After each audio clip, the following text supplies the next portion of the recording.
वो इस हाउस की परंपरा को समझे, वो इस हाउस के गरिमा को समझे, वो इस हाउस के पूरे गहराई को समझे।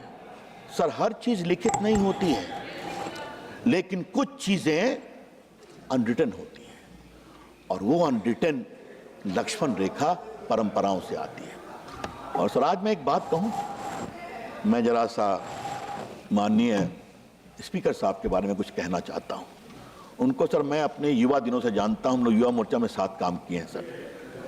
मैंने उनकी गरिमा देखी है, मैंने उनकी शालीनता देखी है, और स्पीकर बनने के बाद उन्होंने जिस गरिमा का परिचय दिया है, कितनी बार उस बेंच को घेरा गया सर, घेरा गया, कागज फाड़ के फेंके गए, लेकिन उन्होंने शांति रखी सर।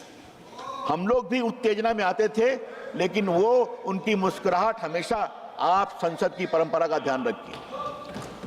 और थोड़ा सर इन लोगों को मैं बताना चाहता हूं सर, थोड़ा मैं पूर्व का इतिहास बताना चाहता हूं। जब सोमनाथ चढ़ रही थे सर, तो स्पीकर साहब, तो उन्होंने ममता जी को नहीं बोलने दिया, उनके नोटिस को एक्सेप्ट नहीं किया। उनका नोटिस क्या था? बांग्लादेश, बंगाल में बांग्लादेशी घुसपैठिए बहुत आ रहे हैं, उसका विषय वो उठाना चाहती थी। उन्होंने उनको अलाउ नहीं किया सर।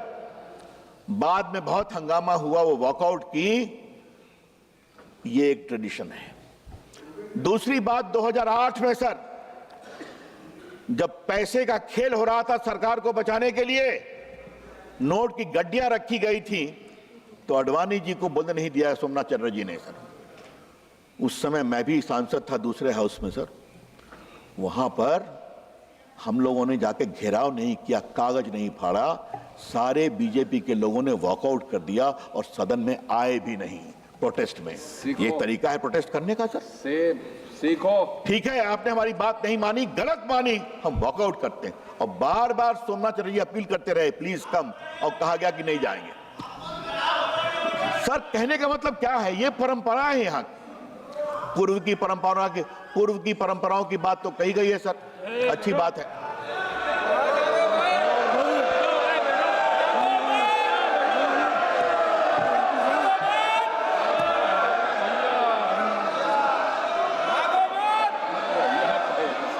अब सर,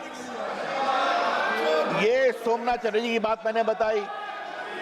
मैं हाल की घटनाओं को मैं पहले पूर्व में नहीं जा रहा हूं सर। विपक्ष के नेता बहुत होते हैं सर। विपक्ष के नेता सर इंदिरा गांधी भी रही हैं, विपक्ष के नेता राजीव गांधी भी रहे हैं, विपक्ष के नेता सोनिया जी भी रही हैं सर, विपक्ष के नेता अटल बिहारी वाजपेयी भी रहे हैं, विपक्ष के नेता लालकृष्ण आडवाणी भी रहे हैं, सुषमा स्वराज जी भी रही हैं सर। उनकी परंपरा को देखिए आप। मेरे पास वो अखबार की कतरन है, जब लालकृष्ण आडवाणी भाजपा के राष्ट्रीय अध्यक्ष बने, तो अटल बिहारी वाजपेयी बने विपक्ष के नेता। उस समय शिवराज पाटिल थे स्पीकर। क्या किस शब्दों उन्होंने प्रशंसा की वाजपेयी जी की और आडवाणी जी का, दोनों ने जो काम किया था। नरसिंहा से प्रधानमंत्री, उन्होंने भी तारीफ की थी। This is the tradition of this house. LOP is a part of the house certainly, but the conduct of LOP is equally important, of responsibility. गरिमा जरूरी है सर विपक्ष के नेता को, और ये बात मैं पूरी जिम्मेदारी से कहना चाहता हूं। अभी मैंने पढ़ा सर कि बाहर में आप जाते हैं तो आपको थोड़ा सा संभल कर बोलना चाहिए। कल मित्रवर निशिकांत जी ने विस्तार से उनकी टिप्पणियों को सुनाया है सर। क्या बोस्टन, क्या कैम्ब्रिज, क्या लंदन, और क्या क्या शायद लैटिन अमेरिका भी गए थे मैंने सुना है, कोलंबिया। भारत के संविधान को मखौल उड़ाना, पार्लियामेंट का मखौल उड़ाना, इलेक्शन कमीशन का मखौल उड़ाना, ये क्या मतलब है सर? उसी के कारण से तो वहां पहुंचे जीत कर करके, उसी कारण की सरकार बनी है हिमाचल प्रदेश में, तेलंगाना में। लेकिन अब उनकी पार्टी का क्या हाल है, उनकी नेतृत्व में, ये तो मैं कुछ नहीं कहूंगा। देख ले संख्या कितनी कम हो गई है। हाँ, एक बार सर मैं हरियाणा के चुनाव में प्रचार कर रहा था, वो घटना मैं कहना चाहूंगा क्योंकि जहां इनका भाषण था वहीं पर मेरा प्रवास था, मेरी प्रेस कॉन्फ्रेंस थी। उन्होंने कहा कि मैं जलेबा की फैक्ट्री लगाऊंगा, बड़ा उनका लोकप्रिय कमेंट है। तो सर मुझे विश्वास नहीं हुआ, जलेबी की फैक्ट्री होती है क्या? तो कढ़ाई में छनती है सर, चाशनी में डुबाते। हमने कहा मैं विश्वास नहीं करूं, मुझे वीडियो दिखाया। हमने कहा अब इसका मैं क्या जवाब दूं, मुझे बाकी विषय बोलना था। मैंने यही कहा कि मैं चाहूंगा राहुल गांधी जी एक बार मेरे साथ चलें, मैं भी जलेबी पसंद करता हूं, मैं उनको दिखाऊंगा जलेबी कैसे बनती है। ये फैक्ट्री में नहीं बनती है,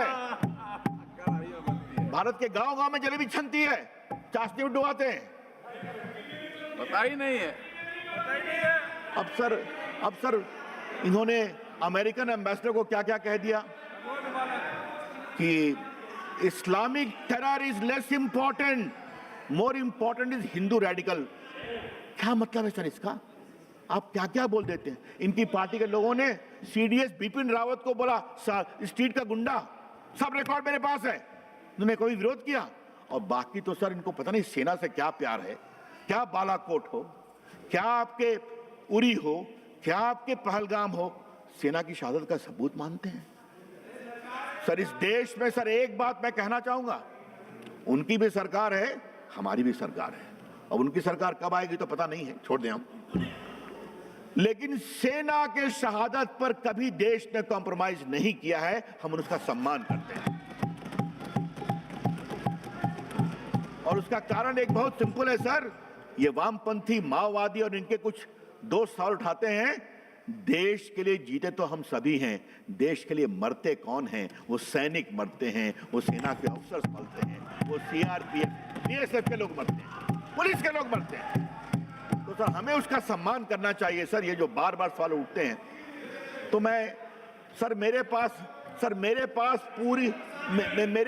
पूरी फेरिस्त है सर, राहुल गांधी की क्या क्या टिप्पणी कहां कहां हुई है, मेरे पास पूरी फेरिस्त है सर। लेकिन काफी बातें कही गई हैं, इसलिए मैं उस पर अब ज्यादा नहीं बोलूंगा। एक बात मैं जरूर बोलूंगा कि अरे बैठ। ये यहां पर माननीय स्पीकर साहब के खिलाफ जो प्रस्ताव आया है, ये मैं पूरी जिम्मेदारी से कहूंगा, उनके खिलाफ अविश्वास नहीं है, किसी के अहम की संतुष्टि के लिए बात की गई है, किसी के अहंकार के संतुष्टि के लिए बात कही गई है। कल सर माननीय किरण रिजिजू ने बहुत बात कही सर। अब बताइए, एक बार उचित होता है क्या सर कि प्रधानमंत्री के गले पड़ जाना? और उसके बाद जो उन्होंने किया मैं बोलूंगा नहीं सर, अब किरण रिजिजू जी उसको बोल चुके हैं। एक गाना मुझे याद आता है, वो क्या है, एक लड़का